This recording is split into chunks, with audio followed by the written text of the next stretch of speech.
complexity of, there are two layers of things like regulations or compliance when it comes to the space of art, and I'm going to take that on a more wider culture economy point of Sure. perspective. Yeah.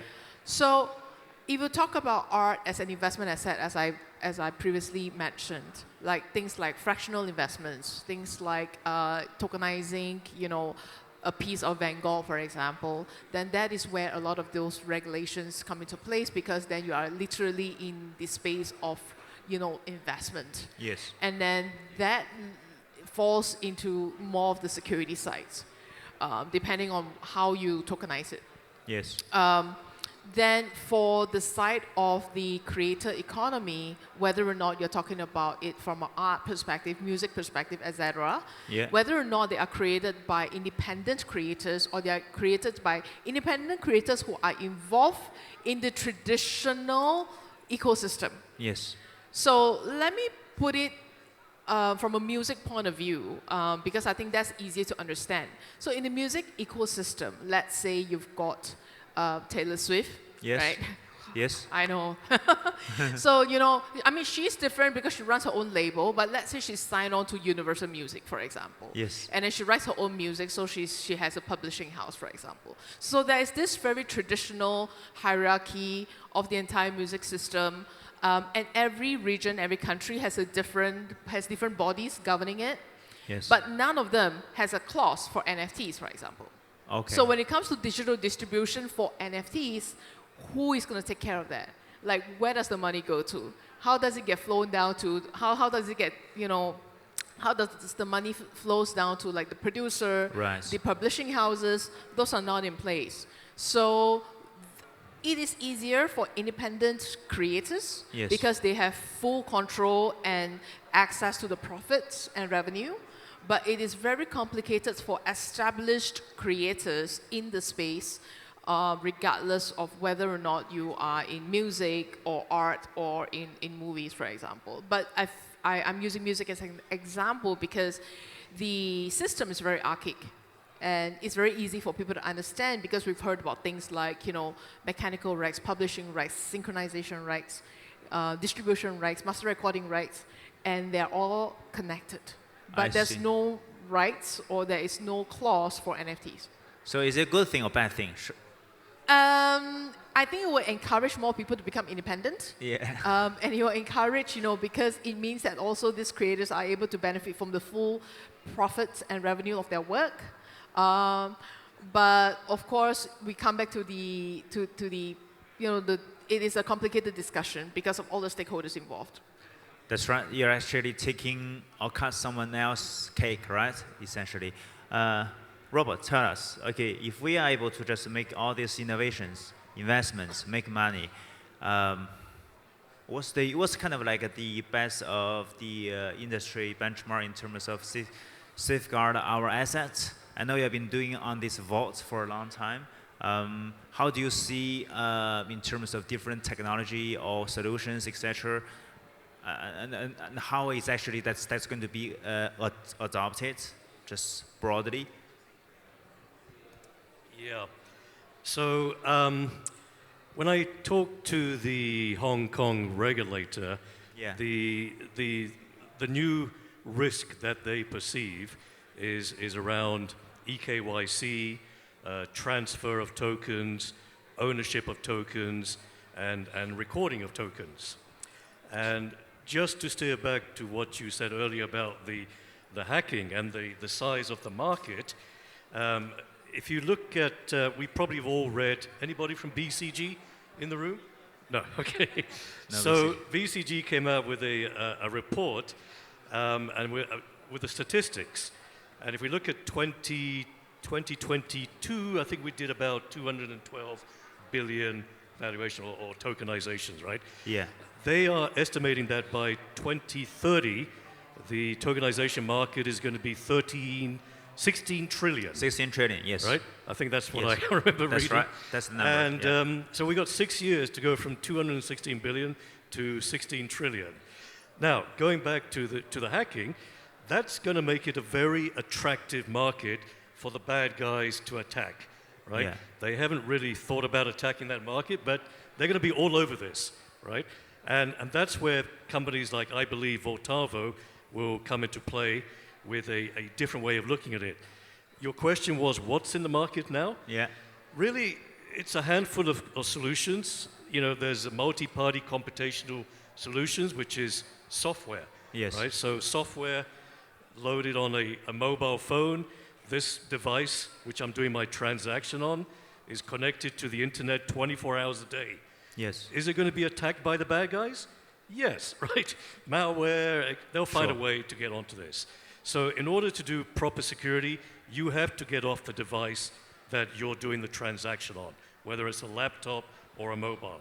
Right. That brings us to our favorite tokens, Okay. right? Which we started to use, and they're hardware tokens that you plug in. Yeah. Biometric identification. Not very practical, not a great user experience.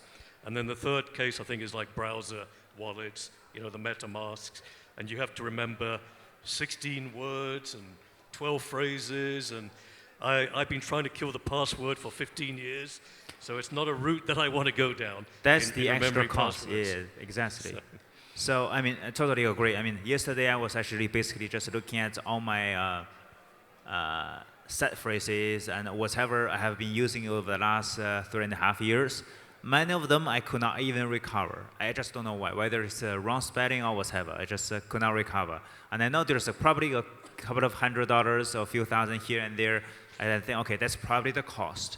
It's cost actually to store, at the same time actually to recover, especially when you're everything what you call decentralized. So I know we're be conscious of the time. I probably want to hear each of the panelists, starting from Eric.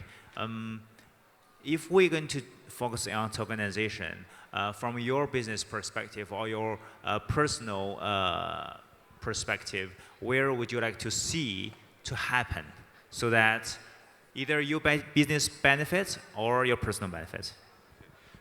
What my wish list, I hope within the next 3 years, I hope, is that the assets that we are tokenizing, whether is it art, luxury, real estate and stuff, can be collateralized with the banks.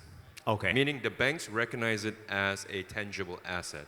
So for example, if I'm invested into a fund, let's say a KKR fund on the traditional side, the bank will recognize it. Sure. But if I invest it as a security token of the same fund, the bank may not recognize it. Yeah, they'll struggle. Right. They'll struggle.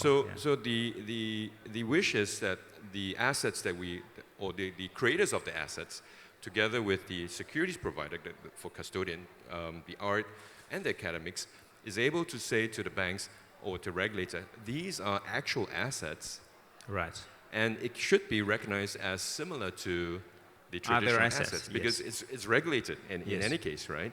So the wish is the banks would be able to recognize it so that the investors are able to collateralize it. That's right. Get some cash out and reinvest in other investments. Yeah. Hopefully that's going to be something in the next 3 to 5 years. Then we probably have the BCG number 16 trillion met.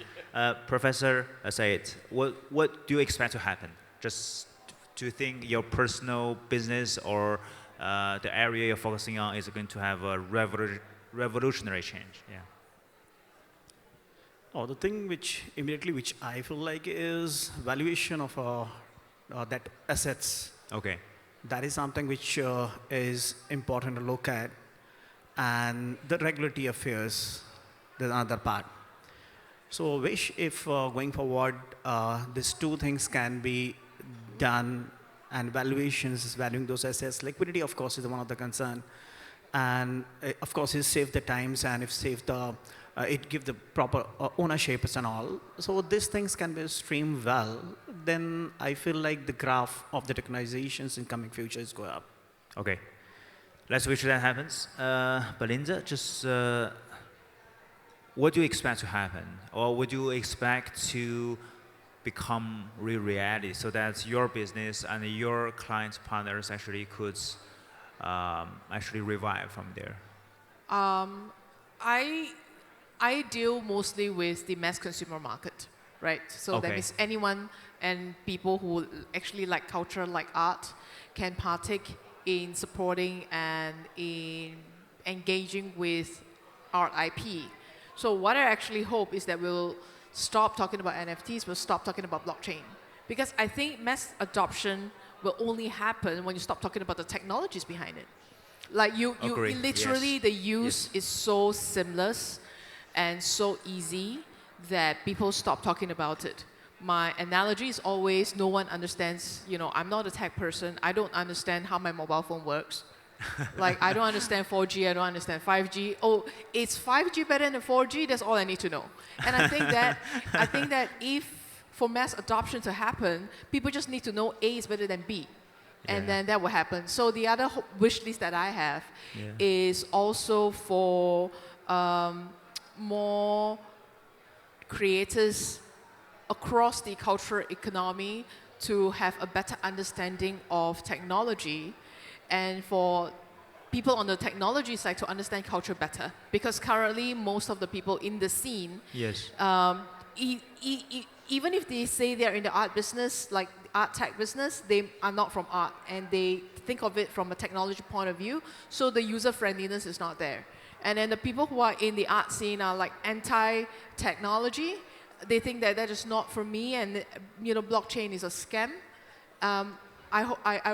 I hope to see a union of the two different circles finding a solution together. I like this. I mean, this is actually what I found initially as a financial guy. When I look at the blockchains, oh my gosh, when I read my first blockchain news article, it's only 200 words. I spent 2 hours just to search probably 15 or 10 words. Each keywords results in a new search. So actually, that's my struggle. And what it actually means can be confusing. There's no common definition for many of those. But I think hopefully we can get to that stage as soon as possible so that we can talk common language. Robots, I know you have a lot of technology backgrounds, and one thing I remember you mentioned is HSM. That's a very hard technical word. But specifically, where would you see the industry is actually moving into, and where would you want to see that's going to accelerate and moving faster so that the whole things that you are doing is actually going to benefit more? Right, time is very short. I'll be very quick here. So Belinda is spot on. For mass adoption, we have to Applefy everything and make it very, very simple from a user experience, okay? HSM, for anybody who doesn't know, stands for Hardware Security Module. A lot of the banks have a platform.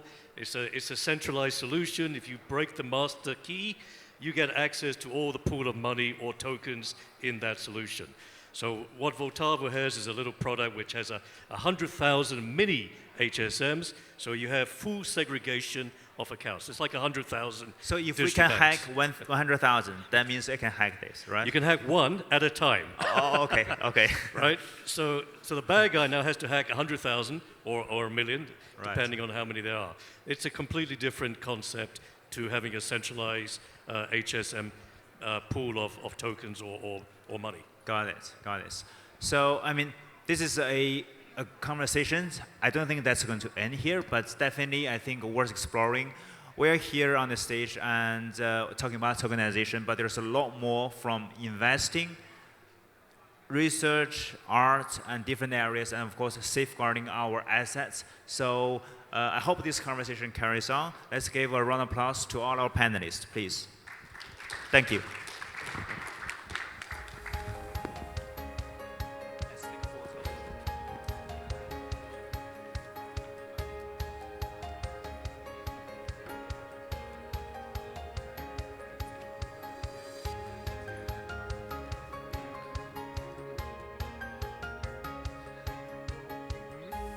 A round of applause once again to our moderators and panelists with the topic securities, real estate, art, and what is tokenizable. Thank you very much once again. Thank you.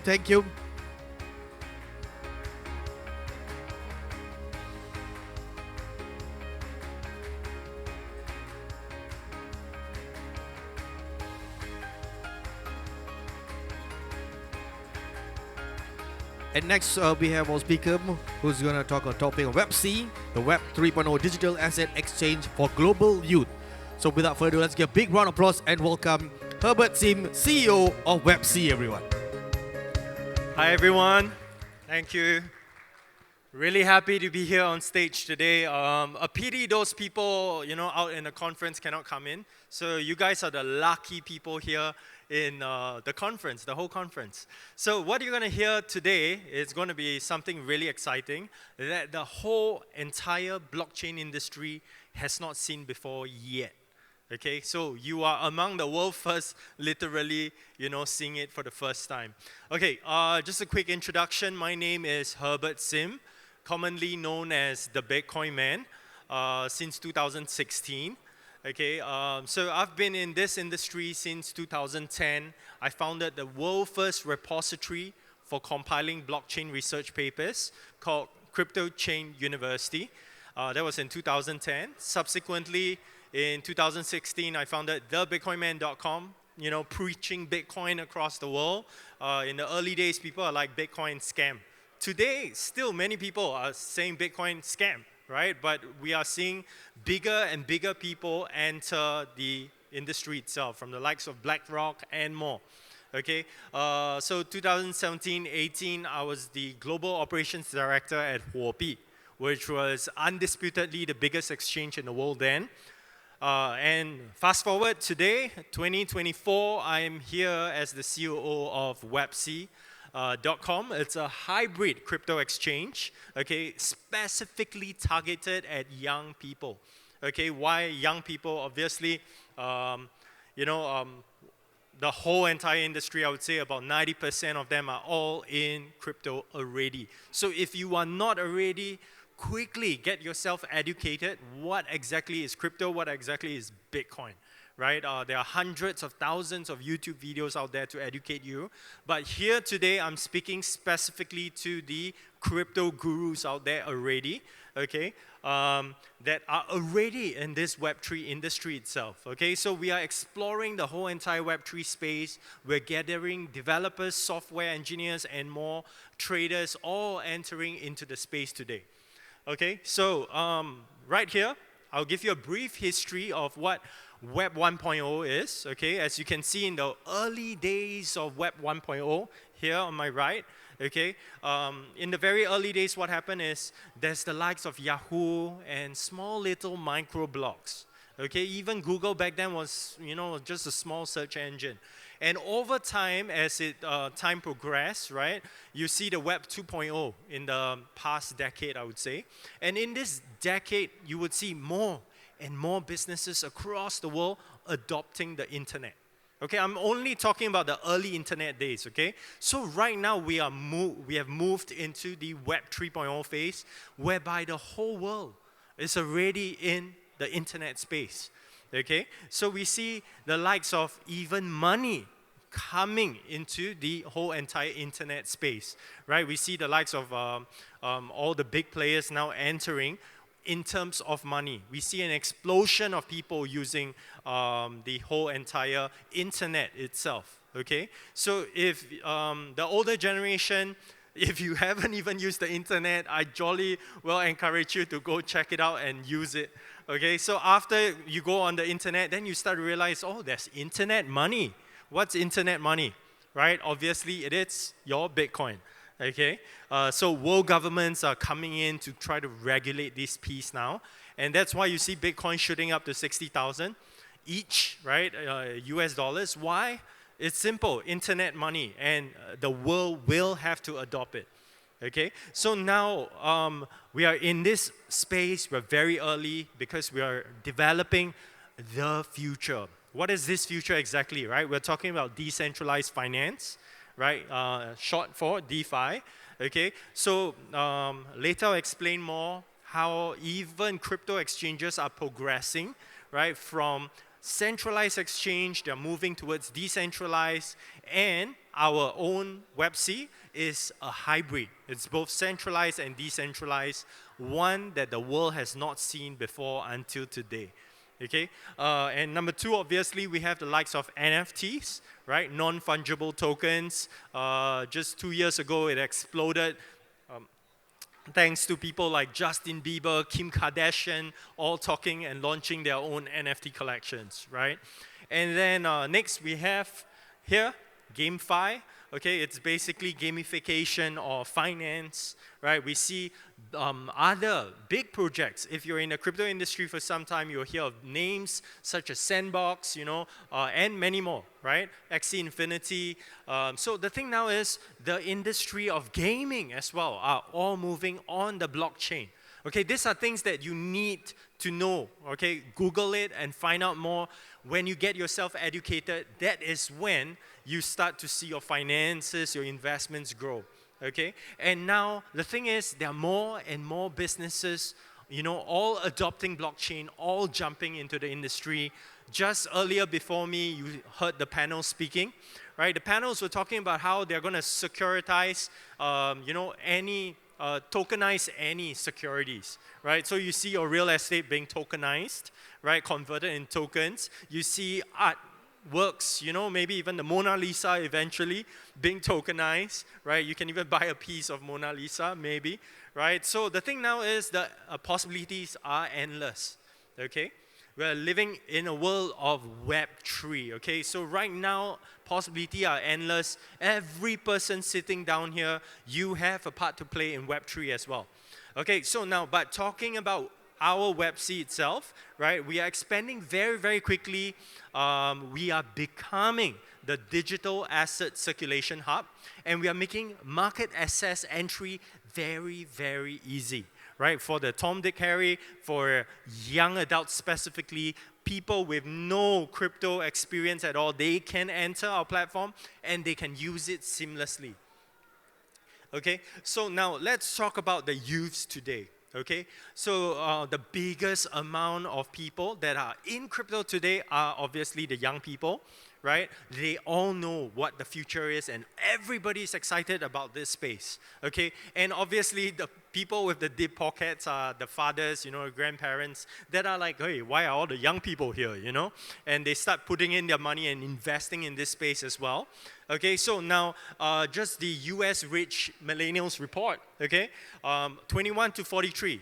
Yes, even 40 plus is considered young, okay? So now all the people there are all they have bought their first crypto already, okay? So if you haven't bought your crypto, quickly go research and find out how exactly to do it. Maybe put a $10, $100, at least you learn right now, okay? It's so important because it is the future and the future is here. Okay, so 1 in 5 people, even in the likes of Korea, are already invested in crypto.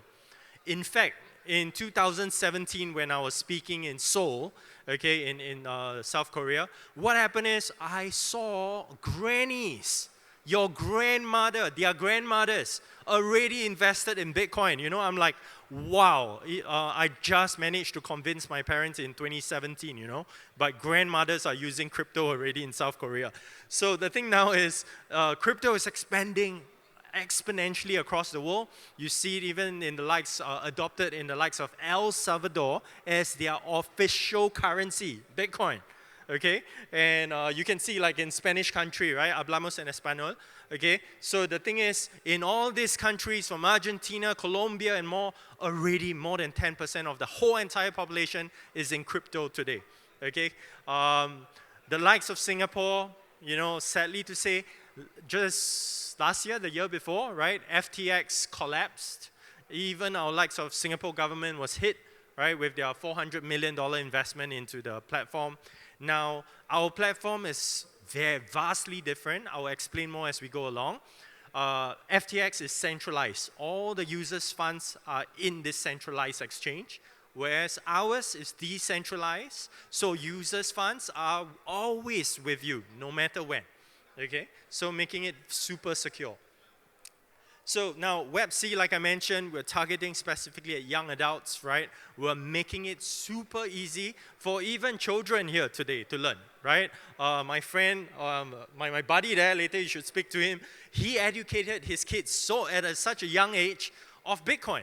And I really commend that. Well done, well done. So the thing now is here today, you see even schools already starting to tell their kids what Web 3.0 is. right? What AI is, what robotics is, right?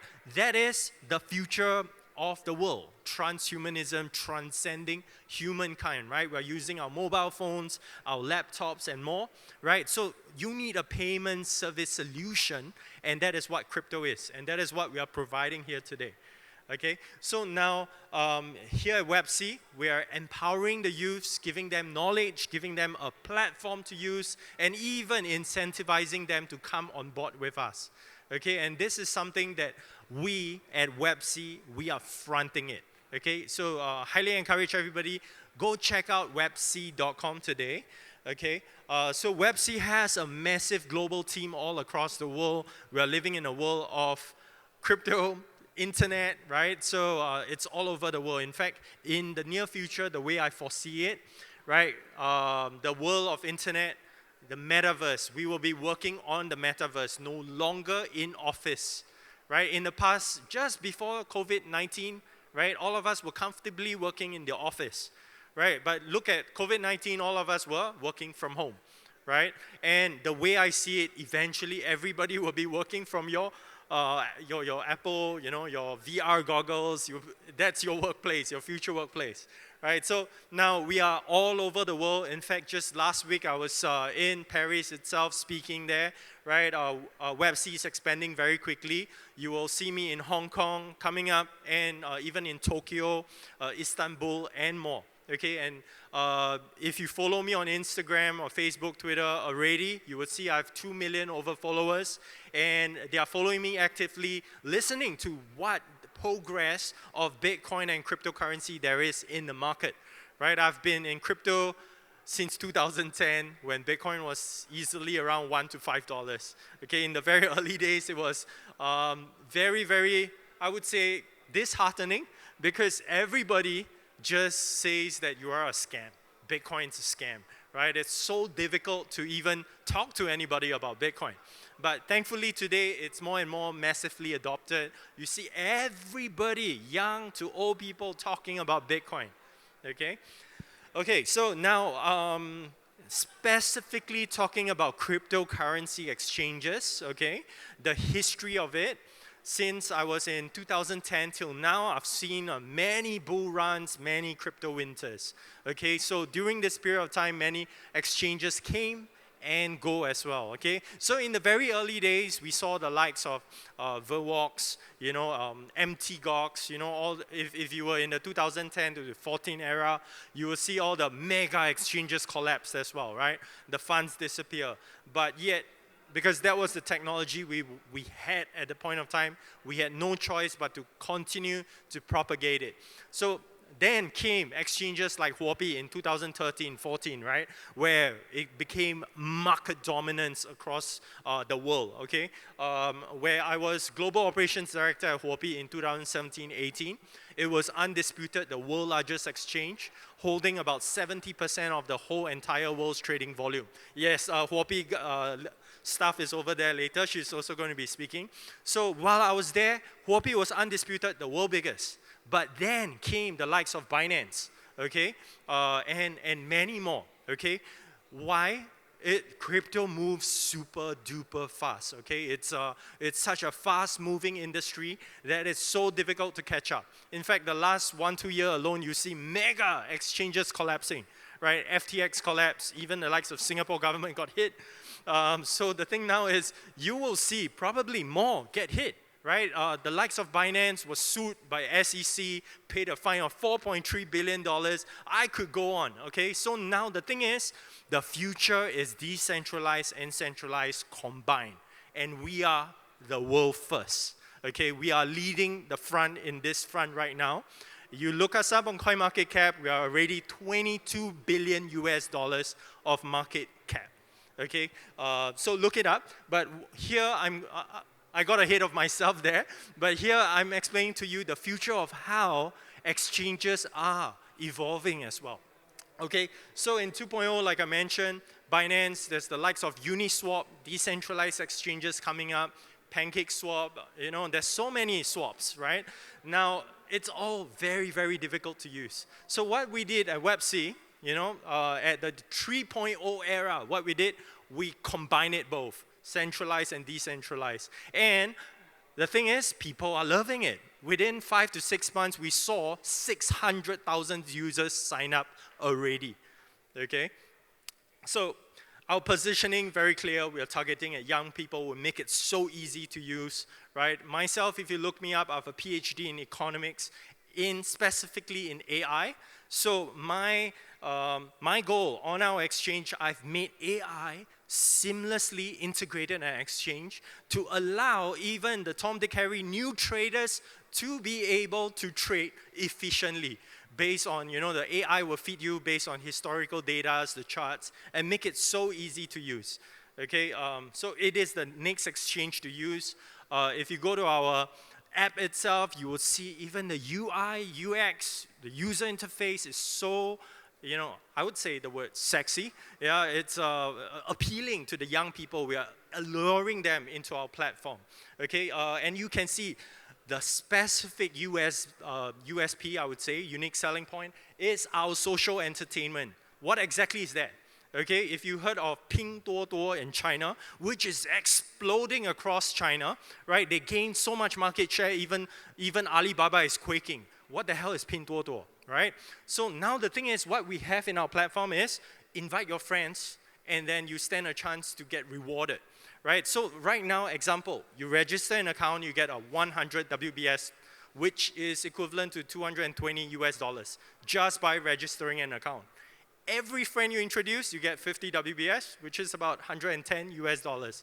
So I was just speaking in India, in Surat, and I had young boys running up to me, 22 years old, and they were like, "Oh, look at my account. Bitcoin man, look at my account. He had 20,000 WBS. That's equivalent to $40,000. What did he do? Just refer friends. Wow, I'm like 22 years old, 40,000 in your bank account. That's very impressive, right? So now we are expanding very quickly across the world. Like I mentioned to you, look us up on CoinMarketCap, $22 billion liquidity. That liquidity, 60% of it, we are giving to the community. And all you have to do, sign an account, register, and introduce your friends, right? It's that simple. No exchanges in the world is giving out such benefits already today because all of them are established, right? We have big boys like Binance, OKX, Huobi, all the big boys. None of them are giving out such rewards anymore. Why? Because they're already established. They don't need, So we want you, every single person in this room, to sign up with us, and that's why we are dishing out money generously, okay? So one more time, to reiterate on the points, we have a dual account system, which no other exchange is doing, right? You can actually hatch, connect, integrate your co-wallet onto our exchange and effectively trade immediately. Okay, we also have X to earn. Basically, we have so many revenues for you to make money with us, even without spending a single cent. Okay, register an account, you get the 100 WBS, right? You can effectively sell it, convert it to Bitcoin, USDT, whatever you want. Okay, in fact, we are so happy to bring on board developers that we're even dishing out money to developers, 20,000 per developer. Come on board, develop in our ecosystem. Okay, on top of that, even long-term traders, if you can prove that you are a professional trader, for our users to copy your trades, we again give you rewards for that, like 20,000 and more. Just follow our, our activities on Facebook, Twitter, Instagram. You will get all these updates, okay? So, like I mentioned earlier, my PhD in economics, specifically in AI, right? I'm very, very attuned to what we are doing here at our exchange, which is AI services. I think this is something that really appeals and to the young people out there in the market, right? In the last 1 month alone, if you're following the US stock markets, NVIDIA just crossed 1.8 trillion US dollars, okay? So now the world has woken up to AI, okay? And now we are among the world's first few exchanges to offer this. So quickly, capitalize on these services that we have, which is for free. Yeah, other exchanges, you probably have to pay for it. We are offering it for free. So capitalize on it quickly. Okay, and obviously, again, the competitive advantage of Websea. I'll speak very quickly about this. Like I mentioned,